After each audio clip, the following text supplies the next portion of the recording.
Okay, so now we've seen, had the intro in this chapter. Now we've seen kind of the explanation of the 3579.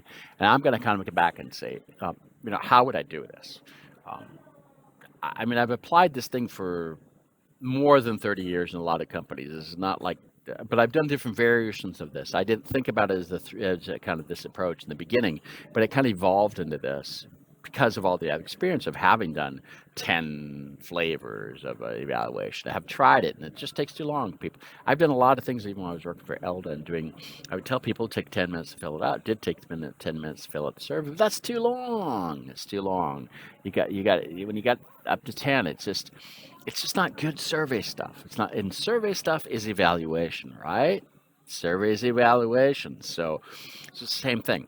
So this applies to any topic, okay? Really any topic. It doesn't matter. It's not just technology.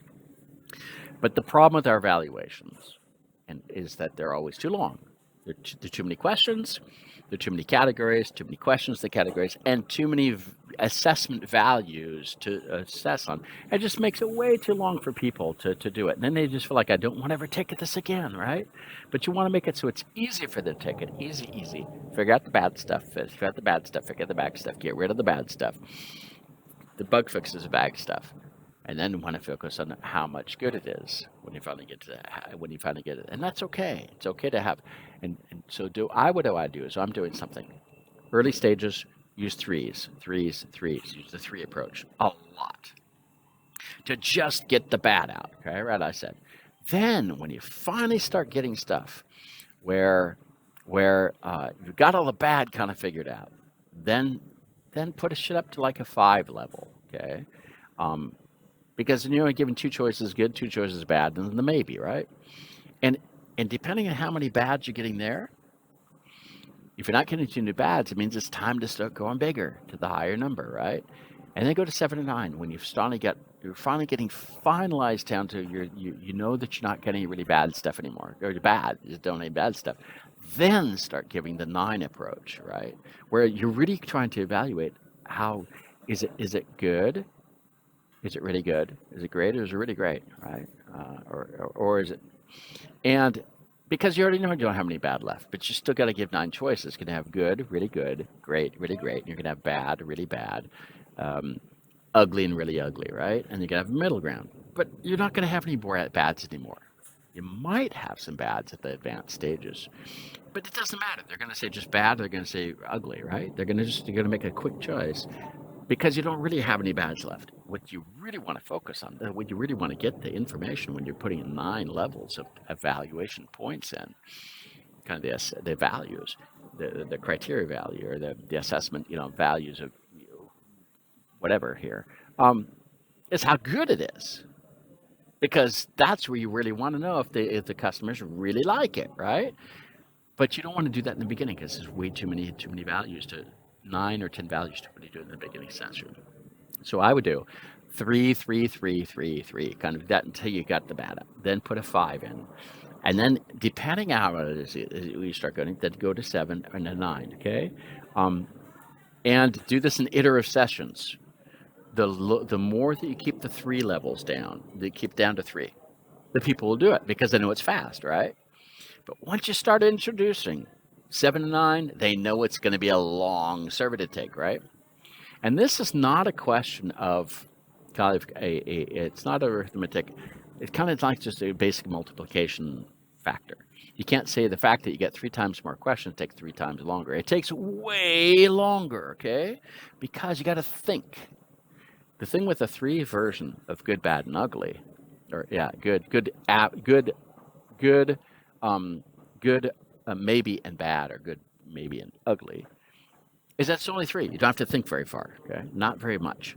But when you start having to think at 7, which means you get a middle ground maybe, and 3 levels of good, 3 levels bad, or 4 levels of good with the 9, and 4 levels of bad, you got to really start thinking, and that takes more cognitive effort, right? A lot more cognitive effort to kind of make choices. So you're making it way longer. So you want to save that 9 to save the 7 and 9 ones for when you're finally getting down to you really want to do the evaluation of all the good stuff, right? Don't introduce it too early. You will kill your survey. You will kill your interest of your users. They won't ever want to take it again. Sorry about the noise in the background. They will never want to actually test it again. They want to take the survey again. They'll hate taking the survey. They're going to take taking the survey. They want to do it. Sorry, I'm in a restaurant, but they were making a bunch of noise. Somebody dropped some glasses and stuff. So you want to go ahead and just really focus on doing the iterative stuff, the 3, 3, 3, 3, 3. Then again, introduce 5, and then 7 and 9 only when you 7 or 9 when you want. There's no magic formula. I can't tell you exact number to do because it depends, right? And it depends on the situation, depends on your results, depends what the people say. But you use this thing, you will not push, you will not like get your users mad at you, and they will never want to take. I mean, I've taken lots of these quizzes where you got to have 10, and just like I never want to take this thing again, right? If it's too early, because you got to think too much on things that you haven't seen before.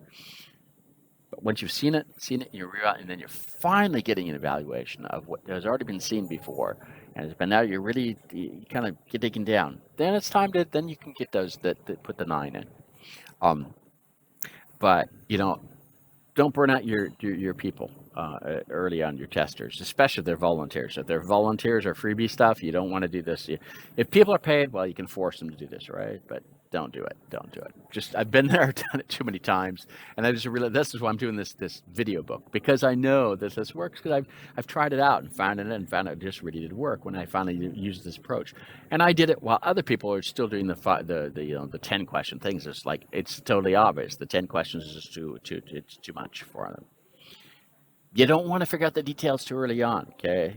You don't want to know the details too early on. You don't want the users to think about the details too early on. Just find out what's bad. Know if it's bad. If you know it's bad, bug reports. Know it's bad, bug reports. Then, at the end, then start digging down to how good the people like it, okay? That's the approach. And yeah, I've done it many times. And now I think about it every time I take some survey. Like I'm in a restaurant right now, so I'm gonna fill in the restaurant survey, right? And you know what? I'm sure that they got questions that are like between 7 and 10, right? To have the net promoter score. Forget the stupid thing of the net promoter score. Forget NPS. It doesn't matter, because NPS is totally biased, okay? It doesn't matter. Doesn't matter. You just do 3, 3, 3, 3, 3, 3, 3. Say it's bad. Then, see, the net promoter score is just a way to get around this whole problem, right? It's trying to say, well, now, really, everything up to 6 is really not valuable, right? So it's only that if you put pluses on you give the thing at the 7, 8, 9, or 10, and that's totally biased, and it's wrong. It's wrong. I'm telling you, it's wrong, okay? Because it's biased. What you want to get is they want to value the stuff at the low end to start when you're starting to get the crap out, right? And at the end, you don't need to play around the NPS. Yes, I'm going to make some enemies out of this video series, because I'm telling you guys are doing it wrong. Because you're biasing it. And then what happens is, I've had things where people say, we're doing the net promoter score stuff. You got to give the high level. Believe me, the car dealer told me it's this. The car dealer told me this, okay? And believe me, and some employers, they tell you the same thing, right? Behind the scenes. So stop doing it this way. Stop doing the questionnaires that have to have the high scores to bias this thing so that you actually get the score. It's a bad evaluation technique. Bad. Yes, I'm saying it bad, and I'm saying it because it doesn't work, okay? Because it's not really truly reflecting anything. Then you're putting pressure on people to have to put the good. That's not what I want to do. When I want to do testing, because I'm an auditor, I'm a real auditor, and I really want to know, is I don't want them to do the good stuff. I really want to know if it's bad, okay? That's what an auditor wants to know, okay?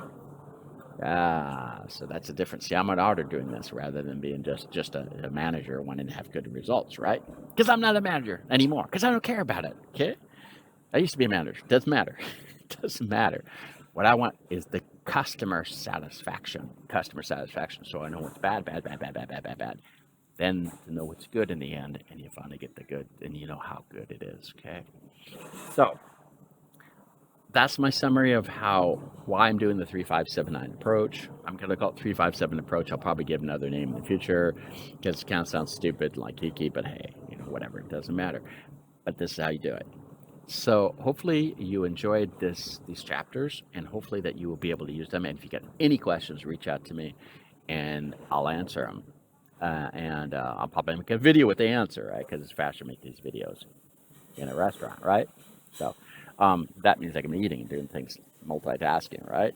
So yeah, go ahead and try it out. And let me know if it works for you. I've done lots of places. It has worked for me in different software.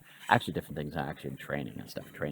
Training, evaluation, same thing. Training, evaluations, use this for the training.